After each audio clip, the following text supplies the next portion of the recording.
Un habitat durable adapté à nos régions méditerranéennes, c'est important pour notre confort, pour l'environnement et pour l'avenir de nos enfants.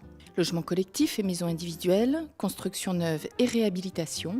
Avec le projet européen IRHmed et parmi ses partenaires le français pôle BDM Bâtiment durable méditerranéen, cette approche environnementale du bâti devient une réalité.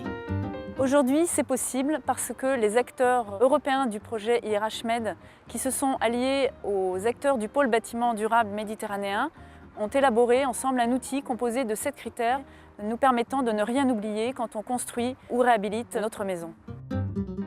Ces critères ont été testés par le pôle BDM sur le terrain, en Provence-Alpes-Côte d'Azur. Témoin, près d'Aix-en-Provence, une réhabilitation en centre-ville et une maison neuve sous la montagne Sainte-Victoire, si chère au peintre Cézanne. Les propriétaires maîtres d'ouvrage de ces maisons et les entreprises ont fait des choix éco-raisonnés et raisonnables. Ils sont source d'économie et de confort de vie. Dès la conception et pendant le chantier, ils ont été guidés par les 7 thématiques de la démarche BDM, enrichie par IRHmed.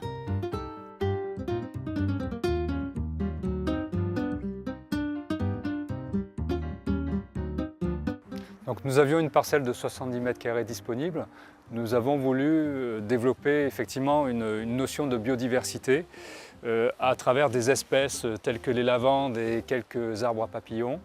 Et puis bien entendu y planter le symbole provençal qui est l'olivier et essayer de trouver une harmonie.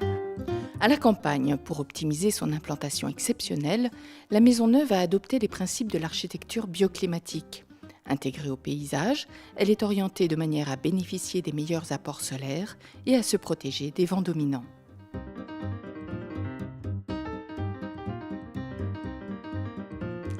Pour cette maison à Saturbois, nous avons fait le choix d'une isolation naturelle, avec à l'intérieur des murs de la ouate de cellulose soufflée et à l'extérieur de la fibre de bois, qui sont ici enduites, et en haut qui sont recouvertes de bardage. Et à l'intérieur, on a mis un mur en briques de terre crue pour apporter de l'inertie à cette construction.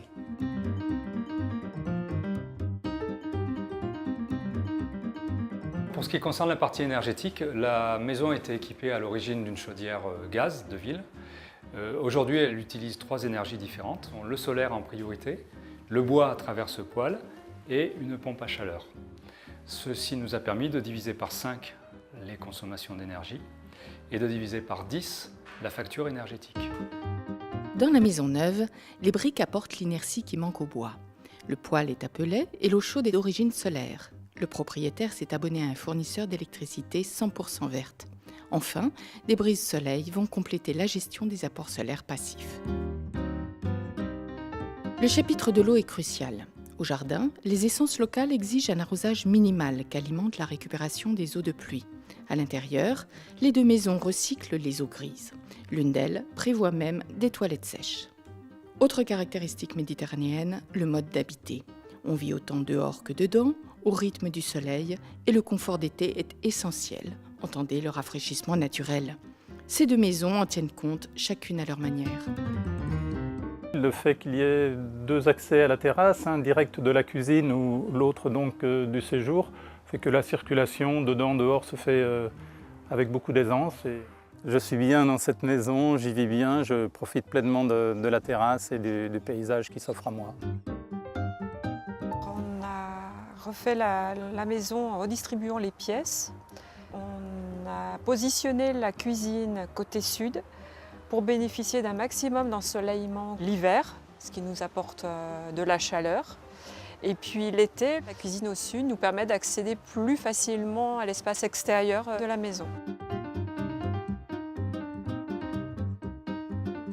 Quand mon client m'a demandé un bâtiment, une maison BBC, je lui ai répondu BDM.